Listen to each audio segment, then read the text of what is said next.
Boy, this fool got more comics than a motherfucker.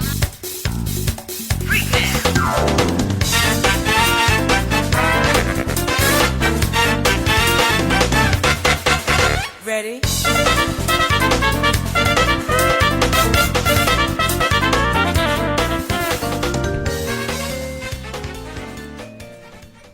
Hello and welcome to MCMF. My name is Marcus, Mr. Summers if you're nasty. This is the podcast where I try to get my friends into comic books by making them read, or I try to get you, dear listener, into comic books by making my friends read comic books. I've been doing that intro for 2 weeks and I fucked it up already. Well, it's a great start. I could re-record this, but fuck it. We'll do it live. We'll do it live. We're back with Jake, who you may remember from the Judas Contract episode. Jake, how you doing tonight, buddy?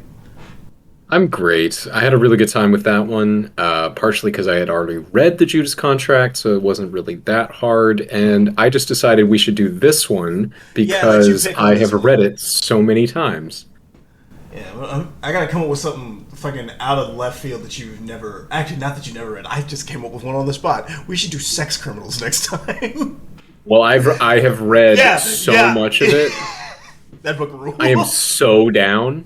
It has to happen now. Yeah, definitely. But we are doing Punisher Max Born by Garth Ennis and Derek Robertson. This is... So, as a quick intro for this, the Marvel Max comics were, what years were these coming out? Like 2003, 2004? Yeah, this was like the edgy, just after 9/11, like, it's sort of like our generation or a little older than us, Watergate, where it was like, hey, maybe everything sucks. Maybe right? Everything sucks. Maybe everything now in our media should reflect that. Yeah, like you go back to the early 70s. I think this is actually pretty instructive, and not the early 70s. But if you go back and look at like film or any sort of media from the 70s, and then even before that, you go back to post World War I, or even right now in our current era, there's always these times where something shakes people's trust in institutions and shakes people's understanding of reality. And this was a pretty perfect encapsulation of like just after 9/11, I think. And it makes sense because it's going back to the Vietnam War, which is a big part of the reason why the 70s we had the same feeling. Yeah. And it's funny because this story, you couldn't write this story now, not because of anything culturally, like some people, a lot of people will say things like, you can't do these things now because people are too sensitive. You can't do this story now because it doesn't make any fucking sense now. The woke mob will come for you. The woke mob trying to cancel the Punisher. It's like, oh man, that hurt me. That physically pained me because that's a real sentence that someone has said and meant. Yes. I used to work with a guy who definitely said that. I never heard him say it, but I know he did. Just depressing. Because, white guy who totally misunderstands the Punisher, that's that dude. Yeah, I know. I've met many of those people. Yeah. I stay very far away from them. I know some cops. Not well, but I'm aware of them. I know of them. Yeah. And, I feel like this is kind of like a quintessential Punisher story. You couldn't make this story now because it doesn't make any sense now, because even for 2003, Frank Castle being a Vietnam War vet didn't make that much sense. Because Frank looks to be maybe in his late 30s. Really? See, I but think I mean, like in Civil War, like in stuff that's coming out around the time, Frank looks like he's maybe at most 40. Yeah. And so for him to be a veteran of the Vietnam War. Well, you see, I think that's interesting because you just gave me a thought, right? And I'm not getting off base here. This is actually pretty relevant, I promise you. So if anything, I think that you could make this story now conceptually, because I think that we are still in an era, and maybe it's only fairly recently where we've come to this consensus that our wars abroad are meaningless, Yes. right? And that's really So what this story is about.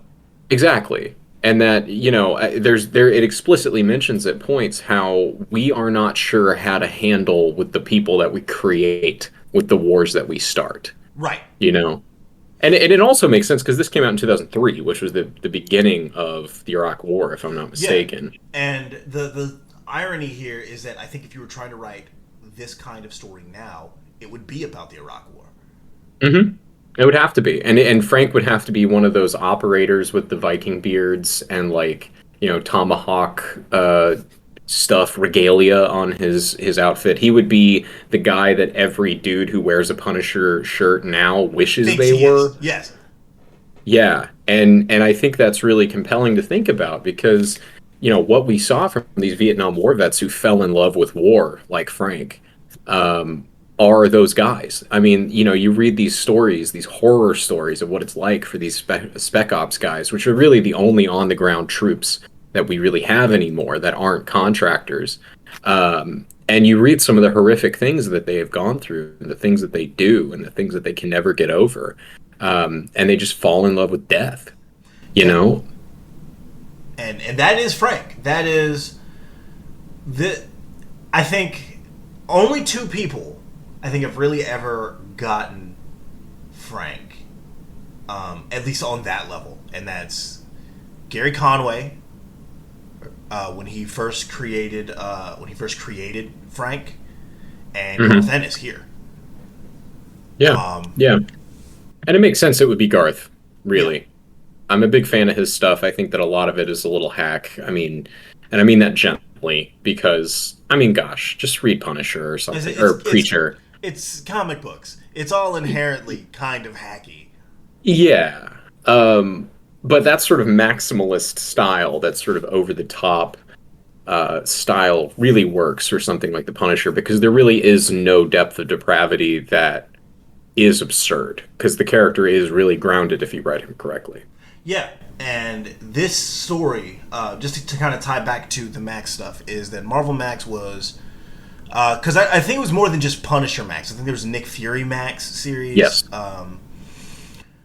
While you're talking about that, I'm gonna actually look that up. It's all just supposed to be the grim and gritty, kind of hardcore, intense shit that you couldn't get in a normal Marvel comic. It's a lot like what DC's doing now with the Black Label stuff. Uh, Except with the DC Black Label, it's somebody drew Batman's dick, and now we have to edit it out. I mean, that's what we're all here for, to be honest. Clearly, that's what we're. Yeah, it looks like Marvel Max. There was Shang-Chi, which is surprising to me. I really want to read that. Yeah, I'm into that. Holy shit. Yeah, there's some X-Men stuff, Wolverine, Thor. Hmm. A lot of it is sort of like off the map, like off the normal stuff. Yeah, But they did write Deadpool, obviously Deadpool. yeah. But Well, it's yeah, like like a Wolverine. Like, lot yeah, of of course.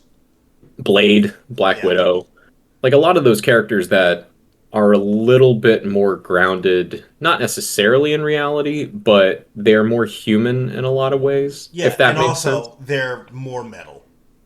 They are metal, more metal. I mean, you're right. Like at the core of things, they're very It's metal. hey, this is the character we can draw ripping somebody's guts out. You know. Yeah. Whereas, I think that a lot of people think of Frank as like Five Finger Death Punch metal, but he's absolutely No, not that Frank, kind of thing. Frank is Frank is Metallica's one, like the person. Yeah, no, that's exactly right. And I think a lot of people miss that entirely. But yeah, you're right. Ennis nailed it. He got exactly what we were looking for if you're looking for an actually really good Punisher story. And I always tell people that if you want to understand the Punisher and not the pop culture Punisher that we know now, you should read the first four issues of the Max run. Yeah. And that's why I wanted to talk about it. And it's funny because this came out, I want to say a year before that movie with Thomas Jane comes out. That sounds And about right. as much as, like, looking back, I remember one of the criticisms I heard, like as a teenager of that movie, was that Frank, he looks too nice. Like, Thomas Jane comes off way too polite to be Frank. I can see that. I mean, Thomas Jane is a handsome, charming man, Yeah. but I could see Frank as handsome, not charming, but Yeah. handsome. Yeah, that's the thing, is that Thomas Jane's Punisher is such a... It's funny that this and that came out, like, within so much time of each other, because this Frank is kind of evil, kind of very, like, fucked up, and Thomas Jane's Punisher, you know, FBI agent that he is really just like, I miss my family, I gotta kill everybody responsible for the deaths of my family. He's kind of single-minded in that goal. Frank here loves death, and it's important to remember that this story is canon, because like, Iron Man references it during the Civil War. Like, Iron Man. Yeah, I didn't know that. Yeah, he calls Frank the lone survivor of Fire Valley Forge base. Yeah. And Valley Forge Fire Base. Yeah. Fire Valley Forge Fire Base. So this is canon. All of the things that Frank does here are things that he has done, and you got to remember carrying forward with that character. And when you think of, like, the two live action, there are three live action versions of Frank. There's Thomas Jane, John Bernthal, and of course, who could forget Dolph Lundgren? Perfection. Now, I do want to circle back briefly to what you were saying about Thomas Jane, because that really ties into the opening of this story, I think, and really the whole thing, I guess. But there is this sort of understanding, going back to the beginning of The Punisher, that the motivation for him doing the things he does and being the person that he is as the Punisher, right? Is that it was his family. That his family dying changed everything. And I think what Ennis did so well here, and I'm not well versed enough in The Punisher to tell you this, but I feel like this was one of the first times where it really became accepted that Frank is not the Punisher because of his family dying. Frank was always kind of the Punisher. It was always in him. Yeah. And that really being in the Vietnam War awoke something in him that he could no longer control when he got back. And I think he was just looking for an excuse. That is kind of the thing that I kept thinking this whole time reading it. And we'll jump in a sec. Frank was always going to turn into this person. Again, it's funny that you know, he has become a symbol for cops, because if he hadn't been a soldier, he would have been a cop, and he would have just turned into this. He has this darkness in him, and that darkness talks back at him. And I want to get into that when we finish this, because I have thoughts about that.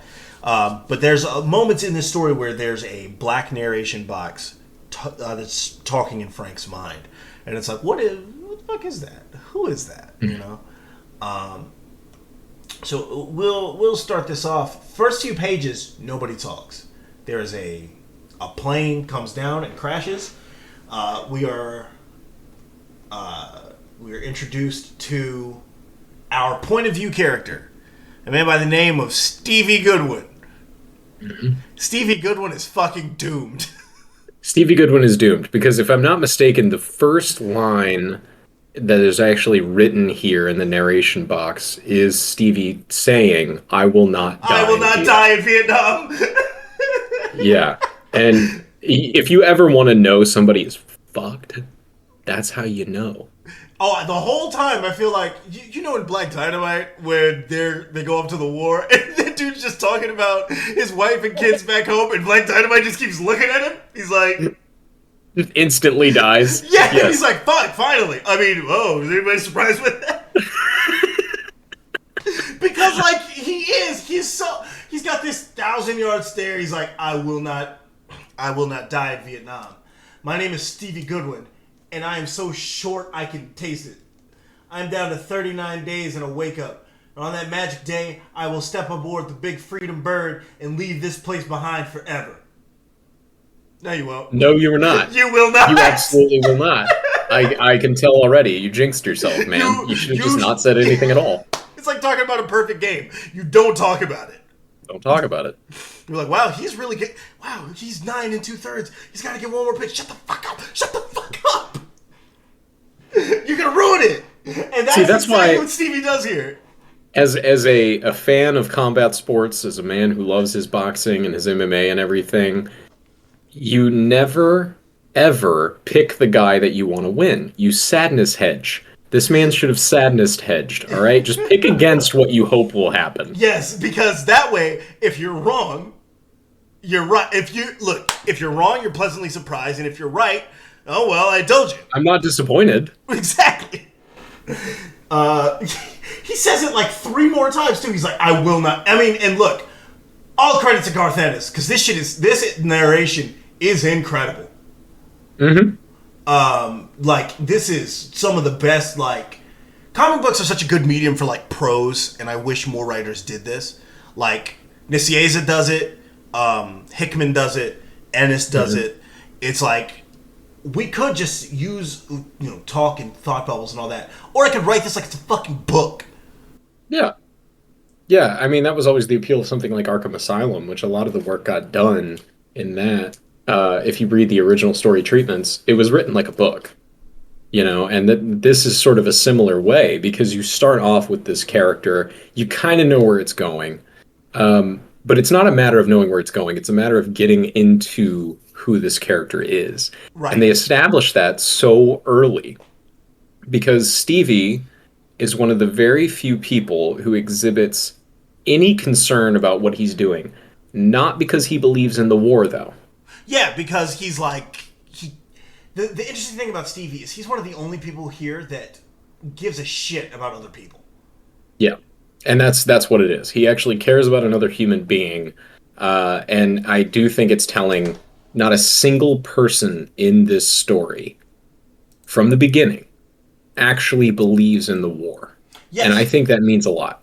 It is a stark reminder of like, oh right, we used to draft people to go to the fucking war. Stevie didn't sign up for this. Stevie got sent here. Right. Because he's a man of age. Right. And while Frank didn't get sent here, or didn't pick to be here, Frank is choosing to stay. Mm-hmm. Yeah, Frank is choosing to stay. It's on his 3rd tour. He used to be, and it's established that he was basically an assassin, right? Mm-hmm. That he was sent on covert ops. He was sent in to do wet work for intelligence agencies. This is the guy who is doing the most dirt you could possibly do. And it's established as well that he basically was either chosen or chose himself to be a captain with this totally messed up unit. Because it is at the end of the war. Yeah, right? And total tail end of the war. It comes up like 2 or 3 times where people are like, hey, we just shut this fucking base down. And Frank's like, whoa. You being kind of hasty there, don't you think? What do you mean you're going to shut the base down? Mm-hmm. Because Frank...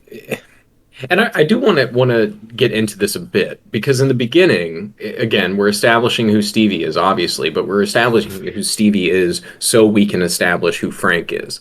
Because Ennis correctly identifies the fact that understanding Frank is more interesting if you understand Frank from somebody else's point of view. Right, and that's really what's fascinating about this, is that we get very few looks at Frank from Frank's own perspective. Everything we see about Frank... Every thought we get about Frank is through Stevie. Yeah. At least until the very end. At least until the very end. But yeah, we get some more pages of just Frank. Stevie talking about Frank, talking about everything that Frank. Frank is the one guy that we can count on. None of us have. Every one of us that goes out with him makes it back. And again, you're just dooming yourself, man. Yeah, and it's established that they have not lost a single person while under Frank's command. And it really makes me question And again, this is so helpful that Ennis puts us in the perspective of Stevie instead of Frank, Right. because it's left kind of open-ended for a long time what Frank's motivation is. Yeah, I think the first time we really get a glimpse of that. Sorry to cut you off there, but like No. there's a bit later on. I think in this first issue where it's like, oh, Frank is. What the fuck? What's his problem? Yeah, because there's a certain fear that Stevie feels for Frank, and he Right. seems to be the only one that recognizes, and I think he even says it, that Frank's in love with war. That Frank is here because this is his element. This is what Yes. he's good at. This is what he wants to be doing. Right. And like Frank.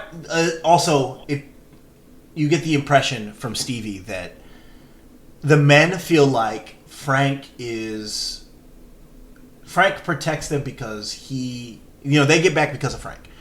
That Frank is here because of his devotion to his men. But you, the reader, learn through Frank's actions. Maybe not. Maybe his men aren't the reason. Right. Maybe Frank keeps coming back because Frank is fucked up. Mm-hmm.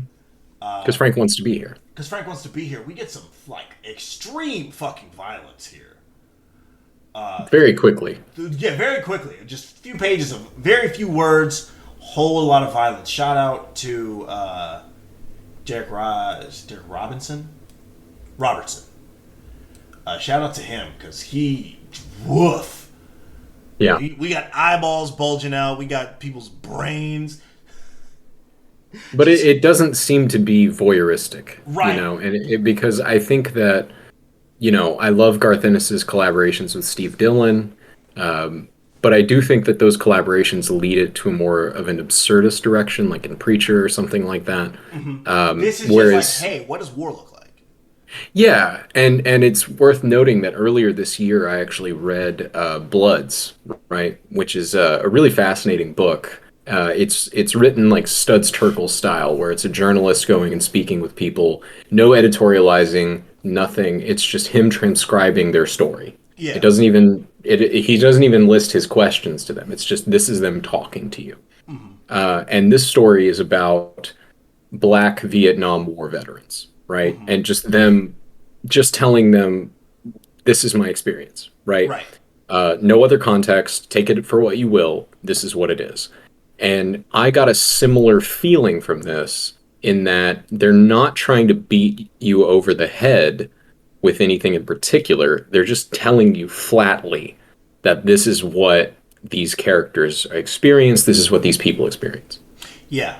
And I was going to say, there's just brains splattered all over the place. It's like fucking Arn Anderson was just here. And they tried to pull up on Arn Anderson at a stoplight. Why did he say that? I think about that fucking promo every day. Arn Anderson saying, "I'd pull out the Glock, spill his brains all over the concrete." Like, what the fuck? Leave it to you to bring in a wrestling reference to something like this. Oh, yeah. I mean, it's the way my brain works. That's just the undiagnosed ADHD, Hey, I'm not blaming you. I said the word brains, and then I just see Arn Anderson's face. I see Arn Anderson's face frequently. It's okay. I'm always thinking about it. Just that, football coach, just really frightening energy going on. Of course. It's like, what are we doing, Arn? Anyway, this dude, Tidro, he's not important, but I would like to highlight him. He throws this grenade like a football and just blows this poor guy to hell. Like, you don't even see it happen. You just see Stevie look away in horror. And while everyone else is, grinning and smiling, you got that fucker good. Stevie's like, what are we doing, man? I'm actually really glad you brought that up. Because, and pardon me, I'm going to get into some more deeper kind of nonsense than is necessarily, but, the thing about this story is that it does lend itself to some actual, human critiques. And I think that character is interesting, and that moment is interesting. Because it would be easy to identify that moment and that character as somebody like Frank, because he's loving what he's doing. Yeah. but I think there's a certain nihilism to the rest of the troops, whereas Frank is a consummate soldier. Yeah, these guys are like, none of this shit fucking matters, whatever. Yeah, it's the nihilism for the rest of them, and it's a sense of purpose for Frank. Now, the sense of purpose itself remains ambiguous for a good stretch in this arc. Yeah. Speaking of, I don't know, ambiguousness is kind of the word here, but we get some more really good narration from Stevie, who is talking about how he starts talking about the good America, the real America. Mm-hmm. Stevie is still this idealist who believes that this is not... He's the guy who, every time something horrible happens, tweets, "This is not who we are." And this story is really him coming to grips with, no, it is. Yes, yes. And that's a good point. And it really reframes Frank as the actual face of what we're doing here, rather than Stevie. Stevie is not who we are. Frank is who we are. Right. Stevie desperately wants to believe that we are better than this, and Frank is a reminder that no, we are not. Right. And it's not the rest of them that engage in this nihilistic sort of carnival of violence. It's this very professional, very focused, very dedicated instrument of violence like Frank. Right. Stevie's like, I'm never, ever going to tell my kids about this. I refuse to ever let my children know what I participated in, what I engaged in. I cannot tell them the things I've seen. Frank gives his report to his very drunk, quote unquote sick, commanding officer, who's just like, General Patton's on his way. I got malaria. I'm not up to any of this shit. I think he says something like, "I will have malaria by the time he arrives." He says, "I'll be sick." He says, "I'll be sick by the time he gets here." Malaria again. I just won't be up to it. Right. Right. Which is code for, Frank, I'm gonna get shit faced. Right. And it really touches on something that was such a problem in the Vietnam War, and I think probably in modern wars too, from what I've heard, which is that the officers themselves are useless. Mm-hmm. Because they're not trained for war. They're trained to sit in an office and make decisions about war, which is very different. Right. Yeah, they're all Cole Phelps. Yeah. Yeah. And he's like, hey, you got an hour before Patton shows up. Get the place ready. And so the general shows up and is like, what are you guys doing here? What is the point of this shit? He says, well, Castle, or whatever your name is, when Colonel Ottman crawls out from under his rock, you can tell him his command is a disgrace. In the short time I've been here, I've seen bunkers left unmanned and sorely in need of repairs. I've seen artillery pieces covered in filth and rust. I've seen blatant abuse of marijuana cigarettes. To say nothing of the reports we've been getting to paint this place as the heroin capital of I-Corps. And barely 1 in 10 of the Marines I've seen here seems to know that they're supposed to salute an officer, a senior officer at that. Now, why the hell has nothing been done to rectify the situation? Why is Firebase Valley Forge a complete and total fuck story? Again, somebody who is a senior officer who is not prepared for the reality of what they're in. Also, this man is 5'5", I should add. I love that. I loved that little touch. That this is a tiny, tiny little man, but it's a good summation again of what we're facing, and I think that Ennis does a really good job here of showing the commanding officers here as people who are not prepared, and really in a similar way as Stevie, right? Yeah. Like these are people who are not ready to accept what they're actually doing, right? So I can't. Well, what's the colonel's name again? The commanding officer of Castle. Colonel Ottman. Ottman. Okay, so Ottman chases away all of this with the delusion that he can just sort of pass through this, that he can just remain drunk and be derelict in his duties, and eventually. And I can just make Frank do it. He can make Frank do it. There's somebody else who can handle it. He doesn't have any interest or will to do it. The general has this idea that this is World War II. It's all pageantry. We're actually in this for a good cause. The stars and stripes and patriotism should be enough to motivate the men. And of course, Stevie, back to our point of view guy, is also delusional in the way that you said, where he believes in this sort of fictional fantasy, Leave It to Beaver world that he's fighting for. And they're all delusions. And I think that in Stevie's case, it's a lot more subtle, but those are all similar characters, I think. Yeah. And so Frank tells the general here, dude, the last guy who tried to fix this shit ended up with a claymore in his bed. We're not. Mm-hmm. You got blown up. This shit is fucked. Okay. And he's like, we're gonna get rid of this fucking base. And he's like, we're the only U.S. outpost left watching Cambodia. Everyone else has been sent home. Who's going to keep an eye on the enemy? Who's going to interdict his lines of supply? If he comes in strength, who's going to stop him from cutting the country in half? And he's like, the fuck? What happens here is about to be moot. This conflict and our involvement in it are all but at an end. Alright? This shit's not going to be your concern. And Frank scowls hard at this, and he's not happy about it. And he says, look, General, come with me. I'll show you incontrovertible evidence that Firebase Valley Forge has to remain open. And the General's like, fucking fine, whatever. And Frank leads him up to this ridge. And he says, you can see it better from there. He's like, see what? He says, if you go to the end of the ridge, you'll see what I mean.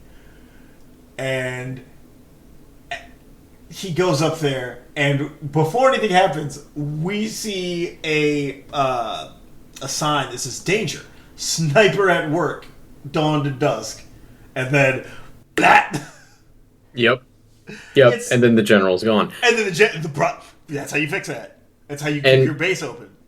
I really like this because, and I'm going to jump ahead a little bit because I feel like this story is one that maybe isn't best served by going, line for line, panel for panel necessarily, because there's a lot of rich themes being played with here.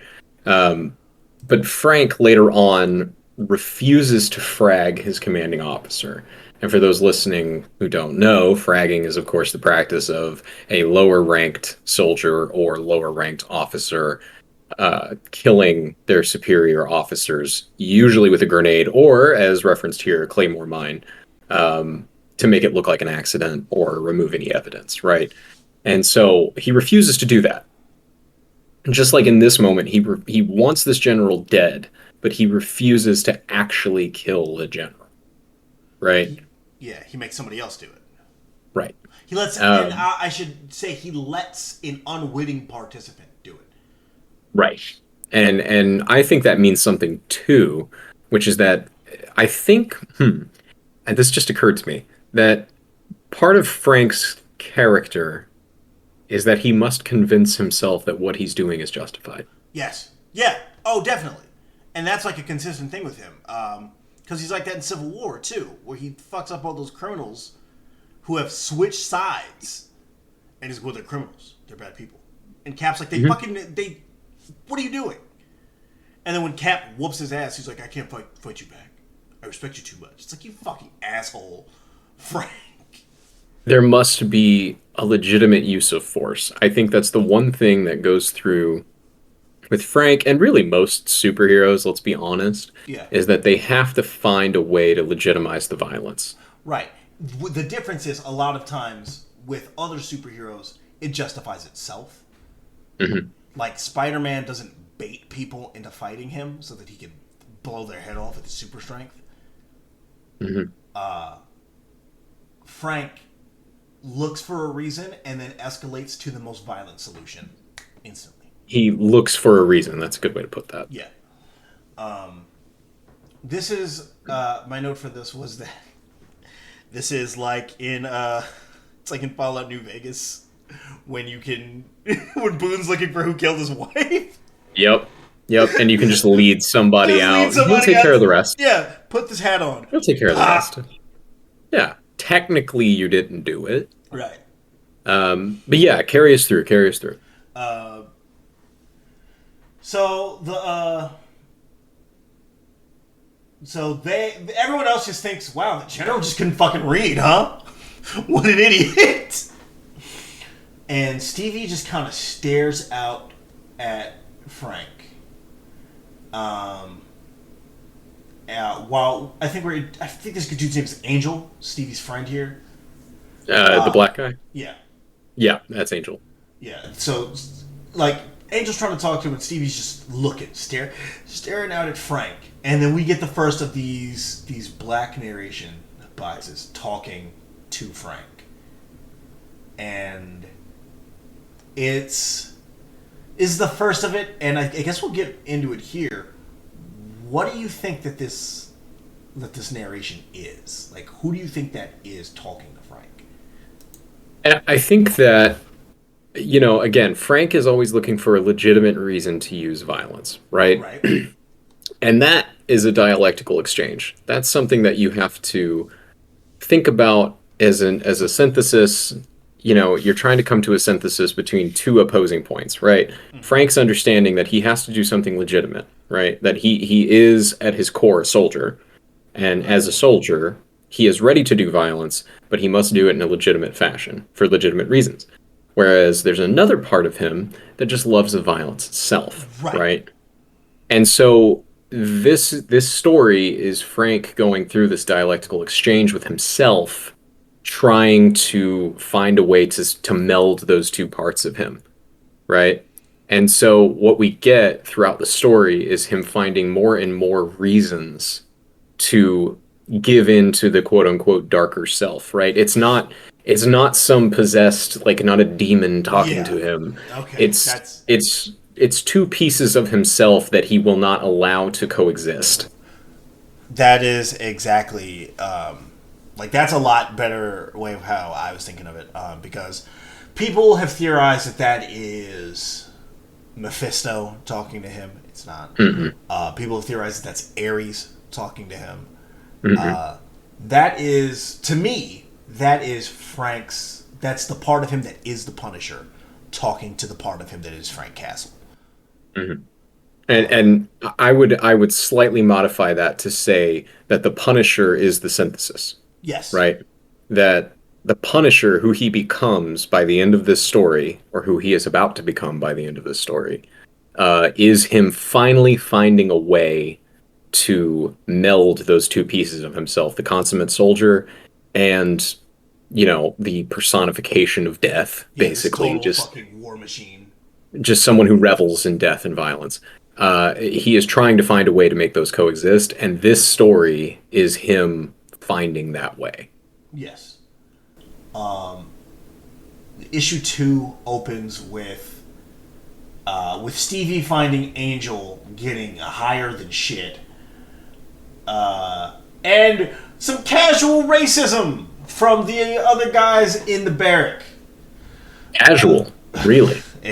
I say casual for how lightly they drop it. That's fair. Yeah, it's casually deployed violence. Yeah, it does not come off like something that this guy had to think about saying. This is just what he calls him. Mm-hmm. He refers to Angel as a jungle bunny. Now that's some old school, that's old some 70s fashioned racism. Yeah. I don't know if I've ever heard that deployed in a serious fashion. Right. And I am from the South. Yeah, I was saying in the country, and I have yet to hear that seriously deployed. You're out there with the Guthries. I am indeed. I'm in Hatfield McCoy territory. Hanging out with Cannonball and That's right. Husk. That's right. They are ostensibly going to cut him with a razor. I should add, the dude who is trying to grab Angel is he looks like Brian Knobs of the Nasty Boys. See, I had not considered that as a possibility. How do you... Okay, I'm not even going to ask, because... my brain is an encyclopedia of bullshit. Yeah, I was going to say, how does that even connect with you reading this? Because I would... Yeah, all right. Well, I'm impressed with your brain. My brain just went, who's the grossest motherfucker you could think of? The Nasty Boys. The Nasty Boys, yes. Who else? And yeah, we get some casually deployed homophobia. That's fun. So what we get here is some more narration from Stevie explaining Angel's deal. Captain Castle cuts no one any slack. A junkie cannot shoot straight after all, but Angel can. Angel just shoots better high, I guess. I don't know. I guess so. But I will say that this is Angel, and we'll get more into the specifics of the plot later, sure. But Angel is sort of established, like a lot of these people, other than Stevie. Stevie is really the only one who is, other than Frank, really, who is actively resisting nihilism. Mm-hmm. That they are really trying to find a way to find a purpose. Right. Whereas Angel, it's a good use of an archetype. Really, all of the characters in the story are archetypes. If you have read anything or seen anything about the Vietnam War, you have seen these characters before. Right. But they're deployed well, and Angel is sort of the classic picture of the far too young to be here black man who is really boy. I mean, he's probably not even 18, because that happened a lot, where these young boys would find themselves going to war because they had nothing else to do. You get the feeling that Angel is that character. And you could easily say that he's just there to be a foil for Stevie's unfounded optimism. Which definitely is part of it. Definitely part of it, but I think that Ennis does a good job of making Angel a real person and not just there to serve the purpose of making Stevie look like something else. Right.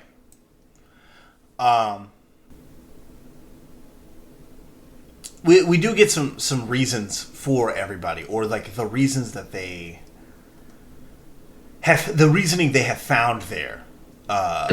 To fight the Viet Cong. Tidro likes to throw grenades at people, which is not... I don't think you should open with that as this guy's rationale, is that he likes to throw grenades at people. Well, maybe it is his rationale. Yeah, I mean, I don't know if you're trying to... it's like, Tidro likes to throw grenades at people. McDonald has a bag of scalps. The captain is in love with combat, and I am here for Angel. Yeah, that this is something that he has found to grab onto, is this other person. Frank, right. Yeah. This other person that he can care about. Yes. He says, I could get out of this, of course. Sit out my 38 days with the others on the base. No one would stop me. No one cares. But instead, I stay with the platoon.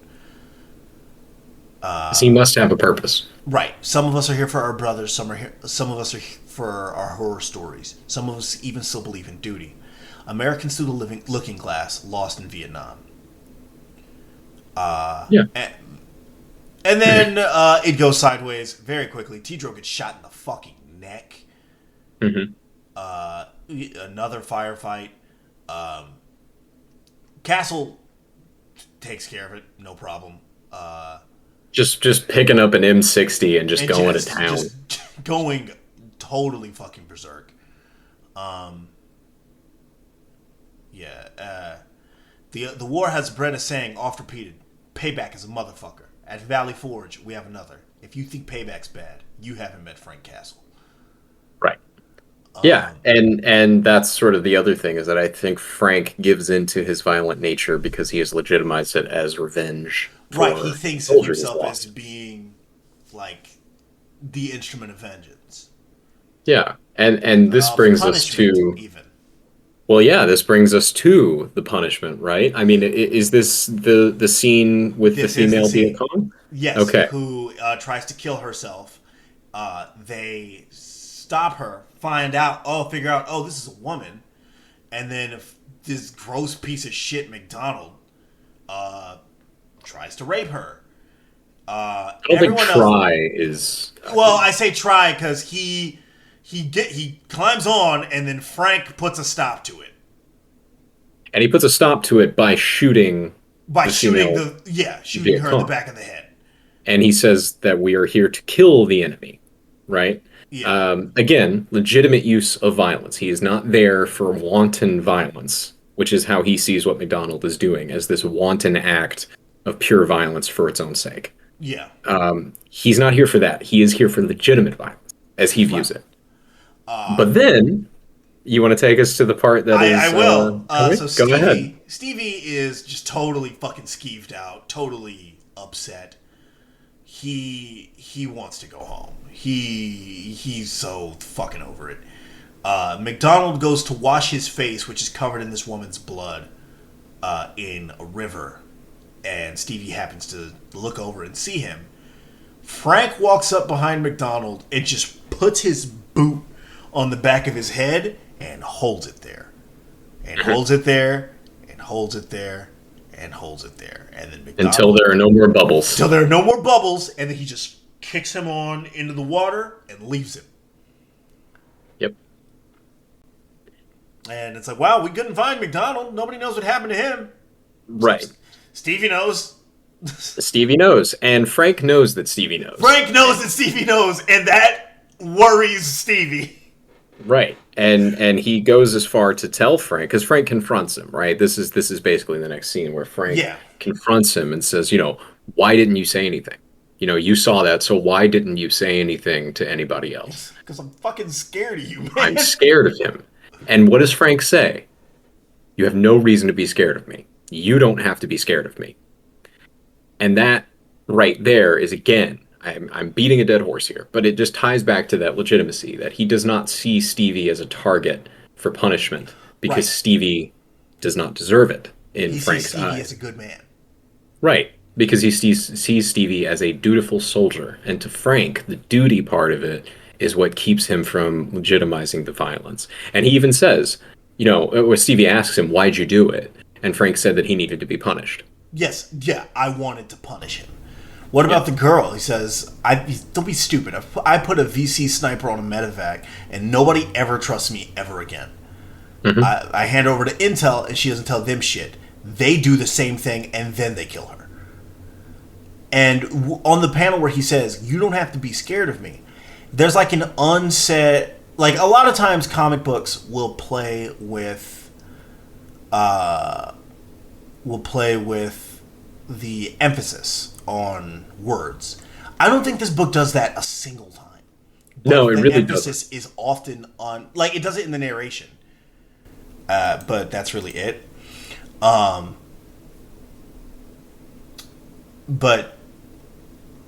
I feel like there's an unspoken emphasis on the word you here. Yes. Where it's not, you don't have to be scared of me. It's you don't have to be scared of me. I think you're right, and I'm really glad you pointed that out, because I think that's the point, is that the rest of these people should be scared of Frank. Right. People like McDonald should be afraid of him. But Stevie has no reason to be. Right. Issue 3 opens with, again, you're giving the game away, Stevie. We cannot lose in Vietnam. Oh, I think you can. I think you can and you will. At least... Okay, continue, because I have thoughts. I'm a dork, all right? So, I do the politics stuff. Right. I do the history stuff. So you take us through this, because I have thoughts. Yeah, he says, we cannot lose in Vietnam, try as we might. Though our generals are so stupid, our strategy so poor, as to all but guarantee defeat.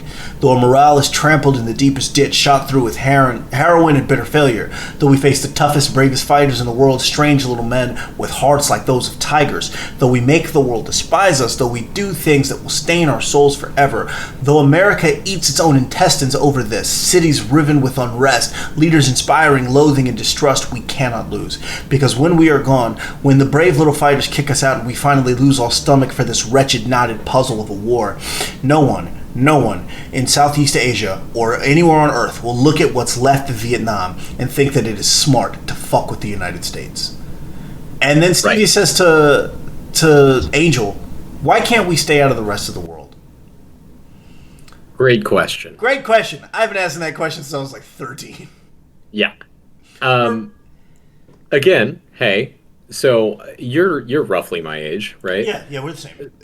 Yeah. Yes. So I'm going into my late 20s, which means that I was a child during 9/11, and I was a child when the Iraq War started. So the only thing I've ever known is sort of senseless violence, right? And imperial conquests, sometimes legitimized only in a circular way, right? We do it because we can, and we can because we do it, right? Right. And so it's important to really look into the history of the Vietnam War and in the history of this era of American foreign policy. And there were indeed some people in the military and in the industrial or the intelligence community who legitimately were ardent anti-communists. That's why they were doing it, right? They wanted to go to Vietnam because the French had been kicked out of Vietnam. Vietnam was trying to build itself up. Heck, Ho Chi Minh, all right, so the leader of the communist forces in Vietnam, I don't know if a lot of people know this, but when they first kicked the French out, he actually appealed to the United States as the communist and said, we want to do what you Americans did. We want to kick out our oppressors so we can raise ourselves up like you Americans did, right? That was their intention. Now, you could say he was just saying that. But that was indeed the purpose behind a lot of Southeast Asian independence movements, the nationalist movements, not nationalists like white nationalists, but like building up their countries from the rubble of being colonized. Right. And so the reason we were there was indeed to stop communism for some people, but not for everybody. And for a lot of people, Stevie's right, that we really couldn't lose because the purpose was not to win. The purpose was to send a fucking message. Yeah, the purpose was to send a message that you will not spread communism to our borders. Because that was indeed the fear for a lot of people, that if we kept letting it spread, they thought of it like a germ theory, that if Vietnam falls, then that means everything south of Vietnam falls, and that means it'll move to the east, and the next thing you know, they're on the borders of California. I wish people thought of actual germs that way. There's a little timely COVID reference. When people listen to this 20 years from now, they're going to know when it was recorded. But so we get some shots of Frank talking to Colonel Ottman, and he's like, Colonel Ottman's like, we need to get the fuck out of here, man. I haven't requested resupply. You're the only one who hasn't noticed. No one cares about this place. Least of all the enemy. Everyone knows the war is almost over. We get to go home soon. All we have to do is just shut the fuck up. Mm-hmm. And Frank says, this could be a bad time to not rock the boat, Ottman. So weather like this is perfect for the enemy. I've told you the kind of activity you've been seeing lately. And Ottman's like, I'm going to go take a shit. So, great scene for a lot of reasons. One, it's just good reading. Like the majority of this, I've been talking about the sort of like broader, like ideological and political thrust of this story because there's a lot there. Yes. But this is a great read for anybody if you've got the stomach for it. Yes. But I will say that this scene really, really finely encapsulates two different perspectives on the ground in the Vietnam War, as I understand it. Because if you read stories of these Vietnamese soldiers or these American soldiers in Vietnam, these are the two different perspectives.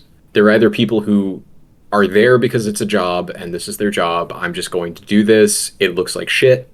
All right, fine. I have short-term syndrome. Like, all right, I'm going to be out of here in a month anyway, so who gives a shit? Or you had the people who legitimately cared about winning for one reason or another. And they believed that they could have won, quote unquote, whatever that really means, if they had just had the leash taken off of them. Right. So I mentioned that story, that book, Bloods, right? It's great. Everybody should read it. It's very good. A lot of those soldiers said that they really cared about winning the war, and they only lost because of the politics behind it, because they felt that the American public and that the American political system could not stomach what it would take to win that war. It would take people like Frank, not people like Ottman. And they were not ready to make people like Frank the face of that war. Yeah. Because then you lose 100% of public sentiment. Right. Any goodwill you have, you throw away by putting somebody like Frank Castle as the face of your war. Correct. But you know what? he was the kind of person who could win it. They could Yeah. have just said, fine, burn everything down, use every ounce of your ability to just kill and kill and kill and kill until you have beaten them into submission. That probably would have worked, frankly. Um, but it didn't because it couldn't. Right. Frank thinks real hard about killing Ottman here. He pulls a grenade out, starts to pull the pin, and then does And he won't. And he won't. And he won't, which goes back to your point. Frank, for all the stomach he has for violence, cannot bring himself to do it. Right. That being said, the face he makes here, it reminds me of, you know that panel where the Joker's looking at that monkey? It looks exactly like that. More of your like little ADHD brain of just piecing these things together. I love it. He's just I love like you know the panel I'm thinking about, right? Where the Joker's looking back at that monkey and the monkey's looking back at the Joker. Mm-hmm. It's exactly like that. And Frank walks off, and that other Frank in his mind starts talking. No one would have known. No one would have cared. You'd be acting commander right when the grunts here need you most. Because that's what it's all about, right, Frank? The lives of your men, the security of the base, protecting I-Corps from NVA incursion. You have to do your job, and if some prick like Ottman gets in the way, then anything is justified. Justified. That's right. And I think what we're seeing there, and I didn't piece this together until you brought this up, so thank you. That voice, we're seeing more of this sort of dialectical relationship here. The voice is appealing to the part of Frank that's still in control, right? Yes. It's appealing to the soldier. Yes, and then what it does, too, is that in the next panel, it says, nah, that's all it is, no more than that. Nothing like, maybe, well, for instance, you just wanted to frag that bastard. Making you wonder, is it, Frank? The way you kill at the drop of a hat? General Patton, McDonald, only yesterday, very nearly Ottman, too. And every one of them deserved it. That's what got you worried? The urge you hate to give every motherfucker in the world exactly what they deserve? Because you can, Frank. You can. I keep telling you, I can fix it for you if only you'll say the word. You can kill every single one of them. That's the gift I'll give you. It can be yours. Yep. Frank is reconciling with the fact that he does just enjoy violence. He enjoys playing judge, jury, and executioner. He is this fundamentally fucked up person. And he's so tightly wound. I mean, that's the thing in this whole story. You can see that the artists really put some work into portraying Frank not just as a professional soldier acting as a professional soldier would in an ideal world, but as a man who is tightly wound for another reason. That this is a man who is quite literally at war with himself, trying to figure out which part of him is going to come out and be the supreme version of himself.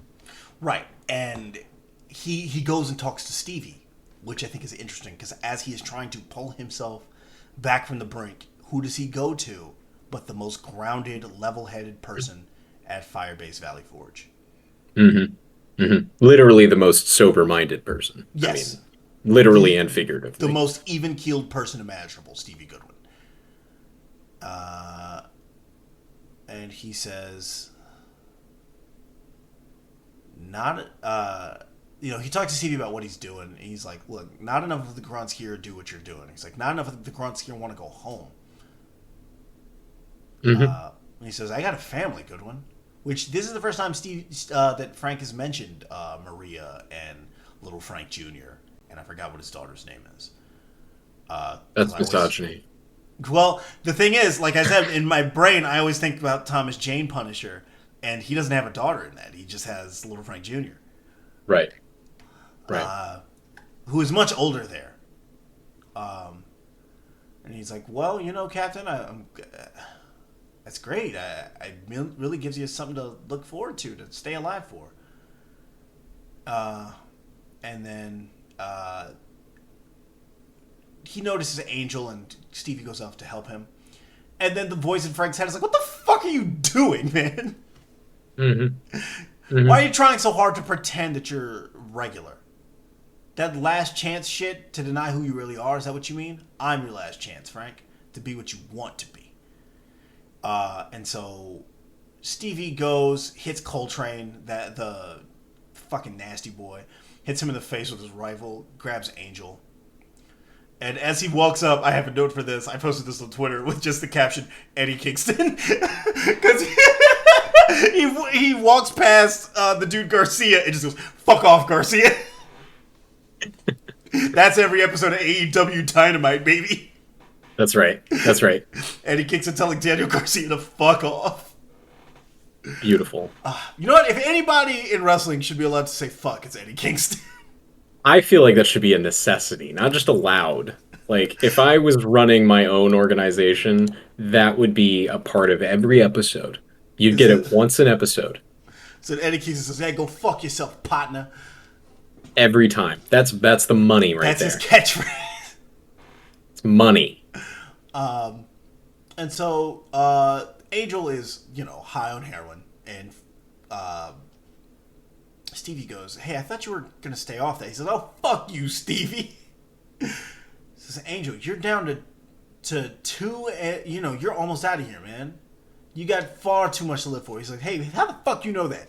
You got too much to live for. You got college and a job and the motherfucking girl next door ready to spread her pussy for you. You gonna live like Ozzy and Harriet. All I got's waiting for me is a ghetto full of death. And we said this last time, smoking is the fucking coolest thing you can do. He looks so fucking cool here. The cigarette hanging out of his mouth, just telling him to fuck himself. Yeah, and again, I mean, this is a well-worn archetype of sort of the young man or old boy African-American soldier in Vietnam, or really any war, but mostly in Vietnam. Yeah, Vietnam is really where depictions of the Vietnam War is really where you'll see this the most. You don't really see it so much in stuff that's set in like Iraq or like modern stuff. Right. But it's the same thing. And it's also the reality check for Stevie that this sort of like idealized America is not real. That and not only is Frank a picture of the real face of America, but so is Angel. Yes. That the world that he might not be familiar with. Because like we never learn where Stevie's from. But we kind of get the idea of like the kind of place he's from. And we kind of get an idea of the kind of place that Angel's from.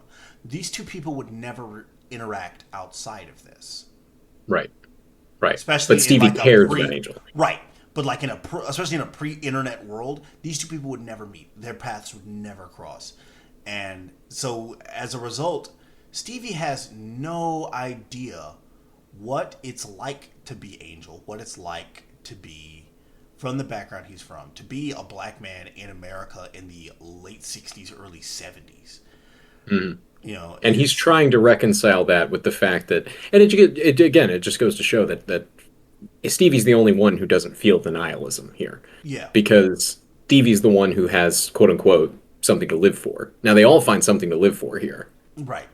But it's just not... Stevie's something to live for is whatever he'll find when he gets home. Right. And that's the difference. He has something to live for after the war. The rest of them don't have anything to live for outside of the war. Right.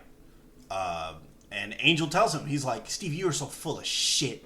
I keep hearing you talking about this idea you got, the real America. It's a fucking dream, man. It belongs in the 30s, the 20s. Fuck the wild motherfucking West. And he's just telling him, like, the idea... I feel like this is a conversation that a lot of people have had in recent years. Again, Stevie is the guy going, this isn't who we are. And Angel is the guy telling him, yes, the fuck it is. This is absolutely who we are. This is just what America does.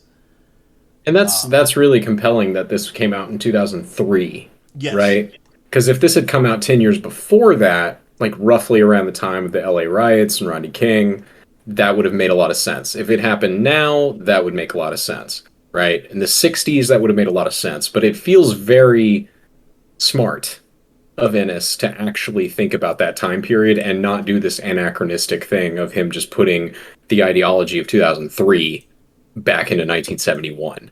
Right? He nails the 1971 here. Absolutely. And the issue ends, issue 3 does, with holy shit, Frank was right, because they get fucking bombed. Mm-hmm. And we get... This is maybe some of my favorite narration ever. from Stevie. He says, "There is a great beast loose in the world of men. It awoke in dark times to fight a terrible enemy. It stormed through Europe, across the far Pacific, and it crushed the evil that it found there underfoot. But when it was victorious, when the crooked cross and the rising sun were done with, the great beast's keepers found that it would not go back to sleep. The beast has many heads, and on its heads are written names: Lockheed, Bell, Monsanto, Dow, Grumman, Colt, and many more. And they are very, very hungry. So the great beast must be fed. In every generation, our country goes to war to do just that. A war for war's sake, usually, and one that could have been avoided. But there must be blood in extraordinary quantities, and whether it is foreign or American is of no consequence at all. And so today, at Firebase Valley Forge, our turn has finally arrived. Today is the day we feed the beast." Yeah, man, that right there, That's good shit! that's some good shit. And it's something that, I thought this was interesting because when I read that, I don't think of Stevie. No. And I understand that, it is our turn to feed the beast, yes. But I still I can't wrap my head around that being Stevie specifically thinking. Stevie thinking about the military-industrial complex and what it does to people domestically and abroad. Does not feel like that character, but fuck it. Right. That's such a brilliant piece of writing. So that's, I don't want to hang us up too much because I know we're probably running low on time, but I do want to ask, do you think that Stevie was thinking that, or do you think that this is some sort of, I don't know, like almost omniscient, maybe like almost not even spiritual, but like a sort of group consciousness, something beyond the self? Because when I read that, I think that this is Stevie but elevated, right? That Stevie doesn't think these directly. He just feels it. He feels it. It feels like something that somebody might have said to him at some point, and he kind of buried subconsciously. And now seeing it, he's just like, oh, this is what they meant. This revelation. That's what it feels like, a revelation. It's not something that he's sitting there thinking like, this is the military-industrial complex. This is like God smacking him in the face and saying, this is what it is, Stevie. Yeah. Now you know. And we get right into it. Again, just totally gruesome fucking just war is hell is the general theme of this book, and this first splash page with the title on it really, really drives that in, of just blood and fire and death. It looks like hell. Literally. It looks like hell. This looks like a Doom level. So they come into, hey, Captain, we gotta get to somebody. We can't reach anybody at HQ. Colonel Ottman says we can't use the radio. He keeps saying don't rock the boat over and over. And Frank says shoot him. Fucking get this guy out of here. And that's Frank. That's not Frank the saying voice. It. Right. That's it not is just the voice. Frank Castle looks at whoever says that and says, fucking shoot Ottman. Get him out of here. And then Angel is trying hard to he's shooting back at them. Stevie tries to pull him back. He says, Angel, for God's sake. And he says, there ain't no God, fool. Look around you. There ain't no motherfucking God. And then gets his fucking head blown off. Very abrupt. In that moment. Yeah. Just in that moment. Gone. His last words are, there ain't no motherfucking God. Yeah. Again, I love that. I really loved that moment. Because, again, this could be a case of Angel being a prop that's only written so that we can see more about Stevie, which would be lazy writing and frankly a little bit racist to just use like the black character to explicate something out of the white character. Yeah. But I don't really feel, maybe this is wishful thinking, but I don't really feel exactly that's what this is. I think that he's really just showing this is where this person is. This is a legitimate, rational reaction to what's happening. Right. And this is how he experiences this. His experience here, the primary emotion he's feeling here, he's feeling two things: rage and despair. And war is hell.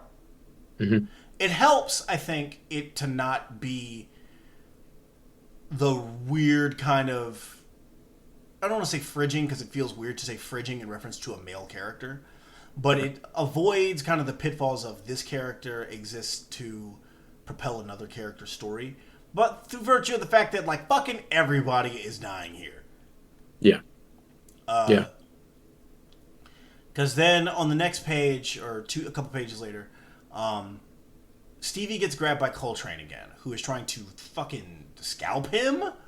Mm-hmm. And then Frank hits him in the back of the head with a shovel. Brains him. Just totally takes him out. Problem dealt with. They get to where the radio is. Ottman is dead. The radio is shot. Or actually, they don't even make. Ottman has killed himself.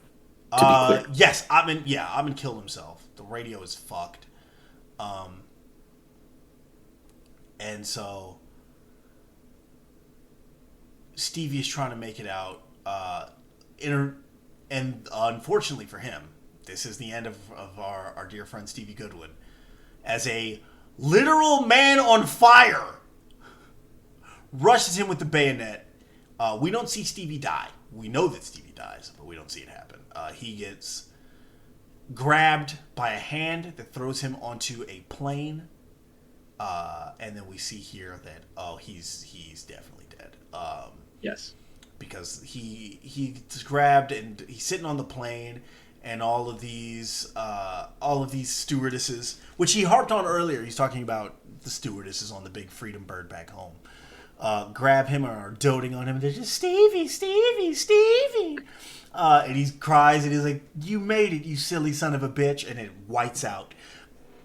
Back to Frank. Blood and death, violence. The voice in the back of his head is talking. Time to shit or get off the pot, Frank. You've been hit 3 times now. 4. You'll burn out the barrel on that thing any second. I can help you, but you have to say the word. You know you want to. 3 tours in Nam, Frank. Seeking without realizing. Into the nightmare again and again. What was it that kept you coming back? What else would you be looking for but this? I can give it to you, Frank. There'll be a price, but nothing's free. Say no, and you're one more KIA on a hill that nobody cared about to start with. Say yes, and I'll give you what you've wanted all these years. But you have to say it. Say it. Say it. A war that lasts forever. A war that never ends. But you have to say the word, Frank. And Frank, we get this real close-up look at Frank here. Which, again, fucking incredible art. Fantastic. From Derek Robertson. He says, yes, as his forehead is covered in blood. He's spitting blood. Covered in blood and sweat and just... grimacing through his teeth. Yeah. Yes. Yeah. Yes! And it cuts to the next morning. Reinforcements finally arrived. Everyone else is burned up in napalm. And Frank is just standing there. He looks... like a husk. Yes, he looks totally unhinged here. He is covered in blood. He's been shot so many times. There's bodies everywhere. Yeah, there's bodies everywhere. I didn't catch this before. The stock on his rifle is broken and covered in blood. Because I guess at some point he ran out of bullets and just started beating people with it. Yeah. He's Samson with the jawbone of an ass. Yes. I remember that from Sunday school. And they're like, just get this guy the fuck out of here. We don't... Like, what the fuck happened here? I was like, I don't know. I don't want to know. Let's get him on here. He's not our problem anymore. We can finish up and get out of here.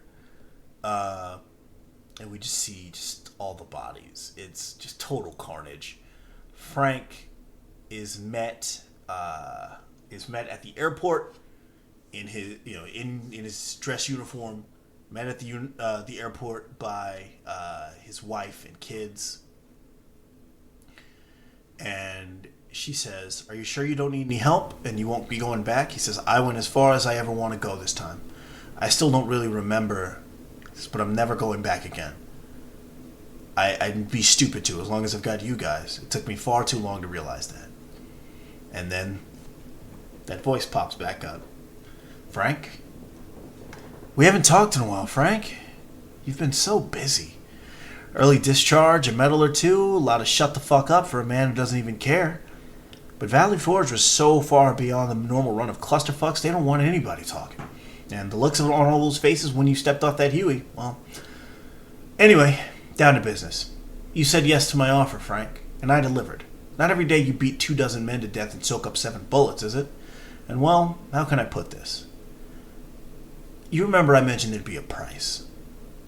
And we get this shot of Frank's family standing on the... Like, they're standing there on the Punisher logo. Mm-hmm. And, this is something where that could have been fuel for people thinking this is a supernatural Oh, this thing. absolutely feels like it could be a supernatural thing. That's like... It could who be. am I? Let's say we're in the same line of work, Frank. And I've been at it a lot longer than you. Let's just say we'll be good friends. Although you'll never hear from me again, and you'll keep me busy doing what I like to do. Too late, Frank. Nothing you can do about it. Things have already been set in motion. Besides, in a moment or two, you'll have forgotten this little talk of ours entirely. Just enjoy what you've got for the short time you've got it. And let's just leave it at that. This absolutely could be a deal with the devil. It could be, but I still don't think it's a literal deal with the devil. Right.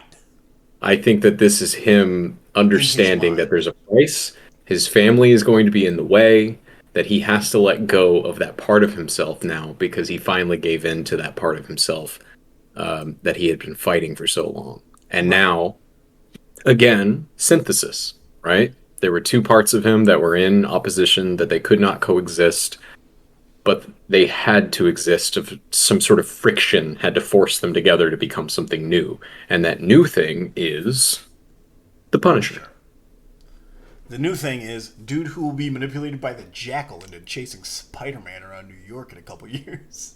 Well, we can't all bat a hunt. You can't bat 1,000, okay? Like, it just doesn't happen. I love that that's his first story, is that, like, he's like, well, Spider-Man's clearly some manner of criminal. It's like, and you let the Jackal tell you that? That, you know what? It was a different time. A different time. Boo-boo. The Jackal, who looks like fucking Blanca from Street Fighter. Yeah, that's a trustworthy face right there. You look at that guy and go, yeah, I believe everything this guy's got to say. Yeah. Well, I gotta say, man, I really loved this. I thank you for humoring me with wanting to do this story. Had you read this before? No, this is the first time I'd read this. Oh, fantastic. Oh, that makes me feel better, too, because this is one of my favorite runs that any writer has had, and Ennis gets all the love for some of the other things he's written, but I still think that this is his best work. And I would love to continue. Maybe I'll start looking for some other arcs in this run, because some of them get a little bit more silly, let's say, in this kind of way. The thing is you can only do real serious Punisher like here, in this setting of him in the war. Anything else, it's like, what the fuck is this guy's problem? Somebody please get this man into therapy. Yeah. But I mean, hey, there's still some good stuff to be found in there. And I still think that this is, as you said, I mean, this is the best way to show the Punisher. This is a great way to show the Vietnam War. Like, it's actually a good depiction in many ways of the dynamics that went into the Vietnam War, especially on the micro scale. Yeah, soldiers who are forced to be there and officers who don't give a shit. Right. And it just, I don't know. I can't say enough good things about it. And I'm glad we got to talk about it. And I'm glad that you let me go through my sort of geopolitical rants on it. Yeah. Next time will be much different because I'm making you read Sex Criminals again. Yes. Which, hell yes. Brief preview of that. If you've never read Sex Criminals, dear listener, Sex Criminals by Matt Fraction and Chip Zdarsky is a story about 2 people who find out that they both have the superpower to stop time when they come. And then they use that power to rob banks. Yup. It's Matt the Fraction. Funniest shit I've ever read. Matt Fraction, the king. One of my all-time favorite writers. Yep. Yeah. No, that is a wonderful, wonderful tale. So I'm looking forward to that, and I will think about some of the other things. Like maybe we can do an episode on Miracle Man. I don't know. I Oh don't know if you've shit, ever yeah, read that. yeah. I fucking love Miracle Man. I Yeah, really love Big Barda. So yeah, yeah. Well, I love anything that Alan Moore has written. So yeah. Not. Sorry, I was thinking of Mr. Miracle. ah, Different, easy to get it confused. different character. Fuck, there are only so many words you can use to give a character a name. But yeah, fuck. Alan Moore, I'm down with. Alan Moore, Alan Davis. Anything with Alan Moore or Alan Davis, I'm here for. So thank you all for joining us for the last. It's a shorter episode. We haven't, the last episode was run almost 4 hours. So this will be a breath of fresh air for your audio feeds. That this has been a lot of fun. Thank you for joining us for this. Join me next week. This is going to be a weird one because usually these episodes go up on Monday or Tuesday. This episode will go up on Wednesday.